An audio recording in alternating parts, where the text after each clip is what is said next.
Hi everyone, happy Friday! I thought it was about time I read another story, so our next story in my book is Little Bear Lost. Old Bear had been very busy all morning. He packed an enormous picnic for all of the toys. He was just closing the lid of the basket when Little Bear dashed past and dived into a heap of books. "Do you think anyone will find me?" he called from underneath the heap.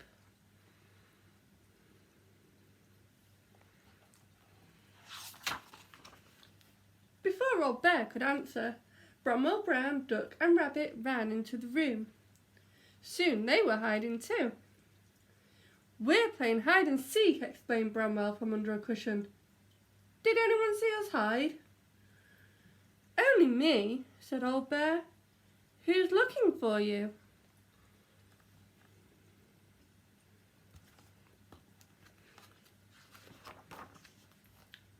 "Oh dear," said Bramwell miserably. "We've done it again.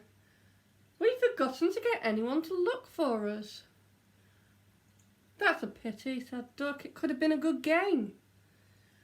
"Old Bear," said Little Bear thoughtfully, "if we hide again, will you try and find us?" "Of course," said Old Bear. "Are you ready?"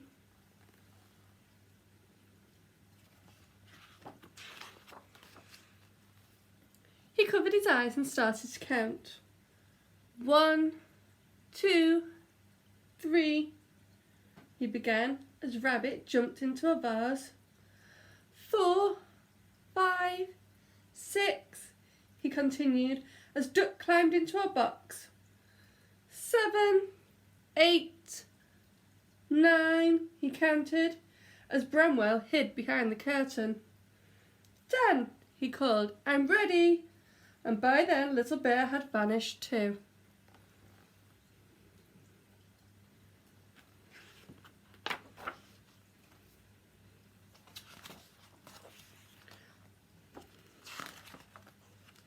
Old Bear began to search for the others. First he found a sock that he had lost weeks ago, and then he found 10 marbles that had rolled underneath things. He even found Cat, who wasn't really lost or hiding. But he couldn't find the other toys. "It's no good," he sighed. "I can't see any of you. Can we tidy up a bit and start again?"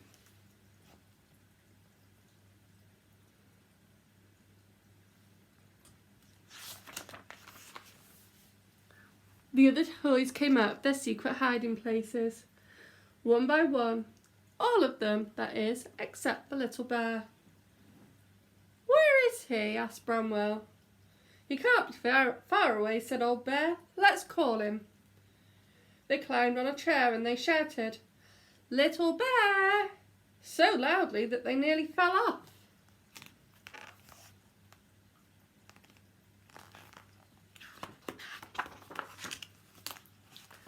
Bramwell peered under the bed.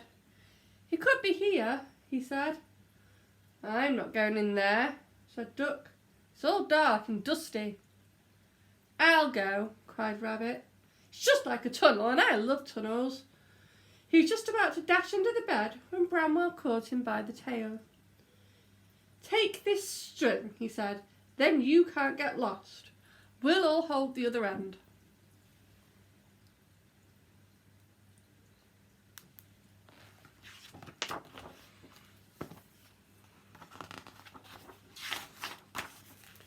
With the string tied around his middle, Rabbit disappeared under the bed.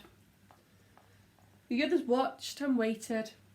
Suddenly the string gave such a jerk that Duck fell on his beak. "He's here!" cried Rabbit. "I'm holding on to him. Can you pull us out?" They all pulled hard on the string and popped Rabbit clutching not Little Bear, but a fluffy slipper. "Oh," said Duck, "I don't think that's Little Bear." "It felt like him," said Rabbit sadly, "and it was the right size." "Never mind, Rabbit," said Old Bear. "You did your best. I'm sure Little Bear will turn up soon."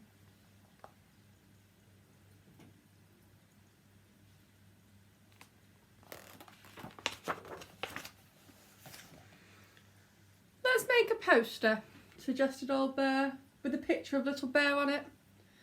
"Then everyone will know who we are looking for." Bramwell did a painting of Little Bear in his red trousers and made him look a bit sad.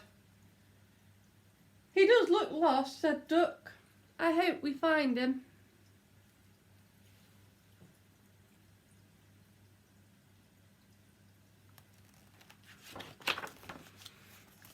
Bramwell showed his poster up to all of the toys.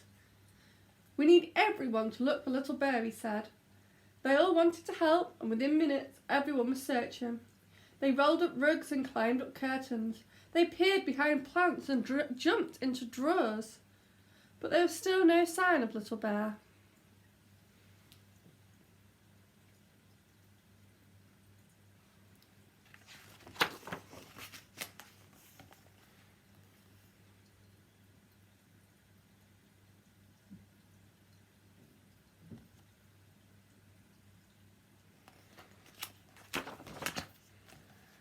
Bramwell sat down on the floor. "I'm tired," he said. "And I'm hungry," said Duck.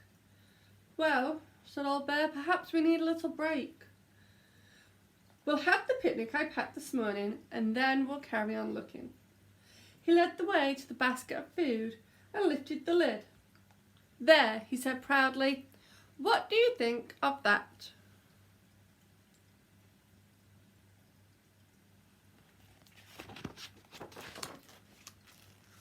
They all peered into the basket. "Well, that is a surprise," gasped Bramwell. There, tucked under a tea cloth and looking very full, was Little Bear. Bramwell lifted him out of the basket and gave him a big hug. Said Duck, staring at the crumbs that covered Little Bear. "We seem to have found a bear and lost a picnic." "Don't worry," said Old Bear. "There's plenty left for us. It's picnic time."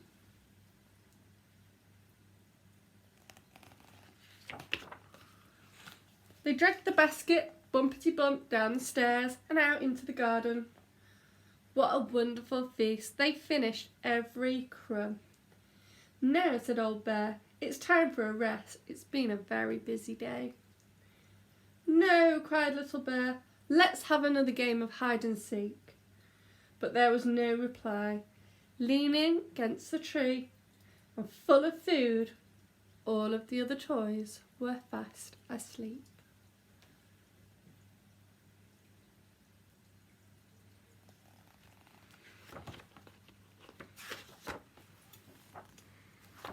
And that is the end of Little Bear Lost. I hope you enjoyed it, guys. See you soon.